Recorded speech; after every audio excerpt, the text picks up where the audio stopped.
Hello, everyone. I did my speech on caffeine. Working with eating disorders has been really interesting, especially to see how the patient population abuses caffeine. And then also working in healthcare has really propelled me to want to understand more about how it affects the body. So I did my presentation on that. Picture this: a group of people are seated and quietly reading the morning newspaper in a nearby corner Starbucks coffee shop while sipping a grand latte. Elsewhere, a team of frenetic business executives dash to the closest street vendor to grab a quick cup of black coffee or a Diet Coke to wake up for the next morning business meeting. Of caffeinated beverages, or even ingesting over-the-counter drugs like Vivarin to stay awake and finish the occasional night assignment.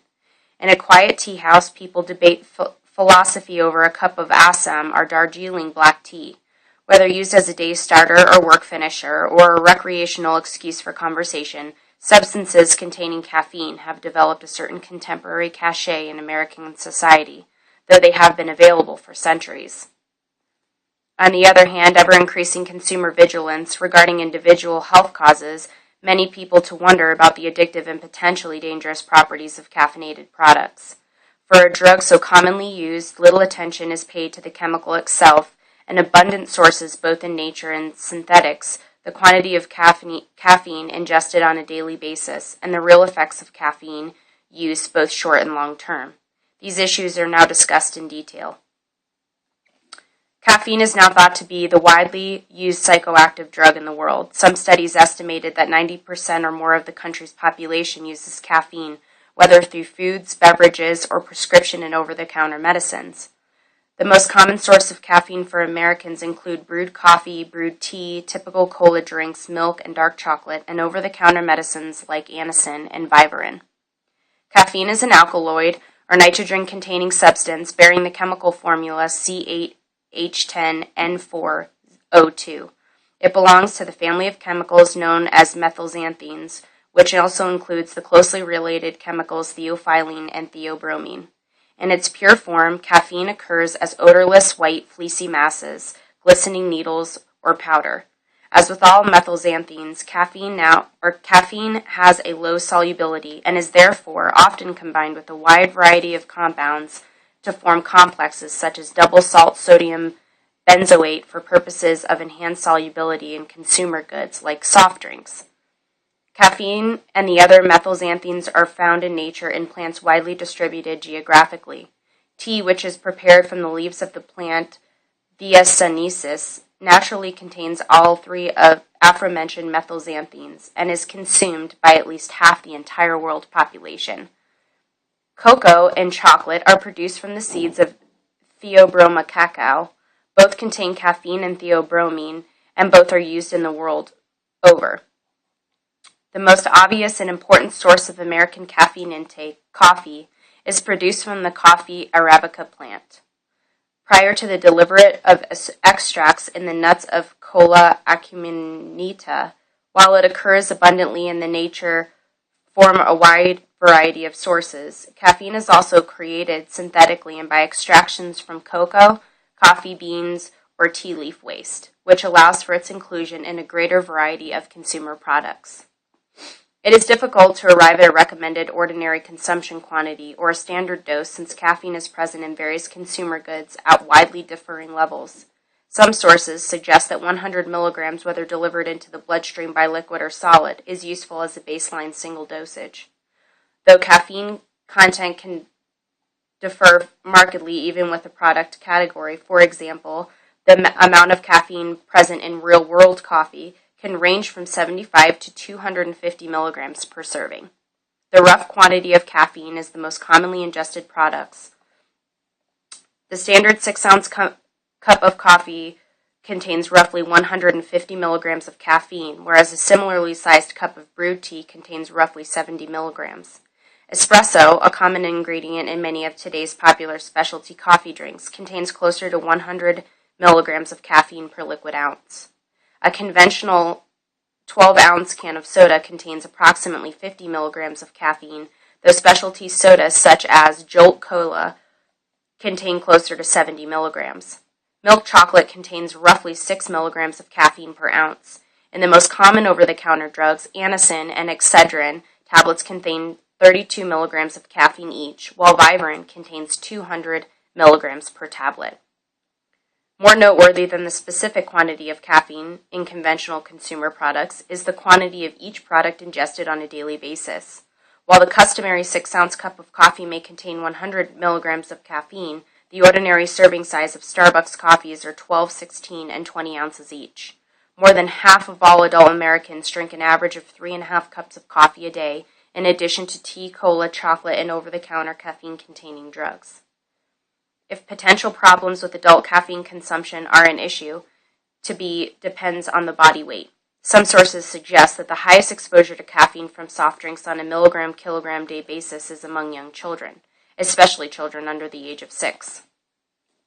Since so many people are consuming so much caffeine on a daily basis, the short and long-term beneficial effects of such use merit significant discussion. Caffeine has a variety of pharmacological effects on the organ systems and neural functions, though the level and duration of the effect varies among bodies. It is absorbed into the bloodstream following ingestion via the lining of the stomach and small intestine, and reaches peak levels in the circulation of the system, reaching its maximum effect between 30 and 60 minutes after absorption. This is accompanied by a temporary increase in metabolic function. It also relaxes smooth muscle, particularly bronchial muscle, which accounts for its inclusion in a wide variety of asthma medications. Initially, caffeine's therapeutic application to small children was difficult. Infants have incredible difficulty metabolizing caffeine until at least 3 to 5 months of age, while younger infants may be entirely unable to process it and generally excrete it unchanged. However, caffeine has found new popularity in the treatment of prolonged apnea that is sometimes observed in preterm infants. Although the long-term effects of caffeine administration on infant growth and development are not entirely known, no negative correlations between infant development and caffeine use have been detected as yet. Caffeine has been employed medically as a mild diuretic, meaning it increases the body's ability to produce urine. This is precisely the rationale behind its inclusion in certain medications for postmenopausal women who are suffering from water retention. Caffeine also acts as a stimulant for the cardiovascular system, though the actions of the methylxanthines on the circulatory system are complex and sometimes antagonistic, and the resulting effects largely depend on the conditions prevailing at the time of their administration. Higher concentrations of caffeine have been known to produce tachycardia and other cardiac arrhythmias, but the risk of this in normal, healthy individuals is minimal. Caffeine has long been employed medically as a mild. These pharmaceutical effects last only as long as caffeine remains in the bloodstream. As time progresses following ingestion and absorption, the liver metabolizes the caffeine. It is then excreted from the body through a number of channels, including urine, saliva, semen, and even breast milk. While a number of factors, among which are pregnancy, liver disease, body weight, concurrent medications, and natural metabolic rate all influence the body's ability to break down caffeine, its average half-life is 3.5 hours. Meaning that the average person will eliminate half of the amount ingested in the caffeine within that time span. Fortunately, caffeine is quickly and completely removed from the brain, and unlike other central nervous system stimulants or alcohol, its effects are short-lived. Additionally, caffeine does not affect concentration or higher mental functions, and hence caffeine drinks are often consumed in the course of work.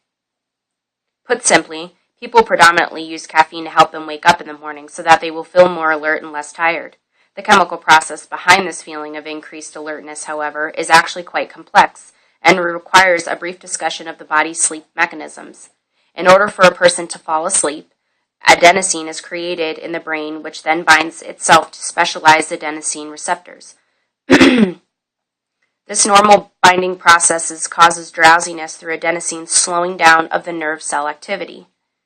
Adenosine binding also simultaneously causes blood vessels in the body to dilate, presumably to increase the oxygen flow to and from the brain during various stages of the sleep cycle.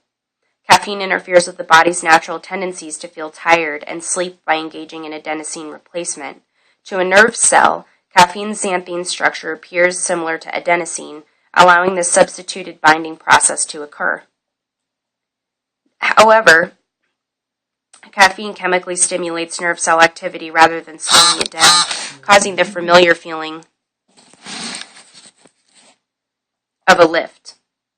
Caffeine also causes the constriction of cranial blood vessels in the lieu of dilation caused by adenosine. This is precisely the rationale for its inclusion in a variety of over-the-counter pain relievers. Pain relievers that contain caffeine appear to provide somewhat more relief than caffeine-free products. Once caffeine has caused the brain's neuron firing to increase rather than decrease, the pituitary gland stimulates the adrenal gland's release of epinephrine, adrenaline, in a response to the increased activity. Therefore, many of the lifting effects felt after ingesting a caffeinated substance are actually secondary central nervous system effects stemming from the body's increased adrenaline production. Dilated pupils, increased respiratory capacity, elevated heart rate, and muscle tightening are all natural resources of the release of adrenaline. It is noteworthy that the body's adrenaline production following significant caffeine intake is much like an emergency, fight or flight, response to a crisis. The body is able to generate improved short-term memory and physical performance largely due to its being fooled in a state of emergency. The interaction between caffeine and dopamine is perhaps more important and helps to explain caffeine's addictive nature. Dopamine is a neurotransmitter that activates the brain's pleasure center. As with amphetamines, caffeine absorption causes a reduction in the rate of dopamine reuptake, increasing the body's overall dopamine level. Though the effects are much milder with caffeine than with amphetamines or strong narcotics like cocaine and heroin, the dopamine reuptake inhibiting mechanism is thought to be much the same. This contributes to caffeine's addictiveness, as the body receives neural signals indicating pleasure from the intake of caffeine. It wants to maintain these mildly pleasurable feelings. I've also noticed with my patient population that addiction seems to be ever rampant. Addiction to caffeine and also withdrawal can cause someone to be irritable and have extreme headaches and nausea, which tends to be, I don't want to say an excuse, but almost a reason why some of my patients, when they come into us, are very sick. They're used to drinking about 4 to 5 cups of a day from caffeine overload into their system. Caffeine has both negative and positive things with the body as far as it is a stimulant, so it will increase your heart rate. It can actually cause cardiac arrhythmias as well in patients that are not stable as far as weight or healthy. This is also another issue that I see commonly with my patients as far as their weight being low, and this and the caffeine abuse can also cause them to have some heart palpitations and arrhythmias, which we monitor with electrocardiograms daily for these patients. So in conclusion, I just wanted to share my knowledge and research with you all about caffeine abuse and also the effects that it has on the human body, both positive and negative, as well as my own personal take on what I've seen with my patient population. Thank you so much for listening, and I hope to hear from you soon.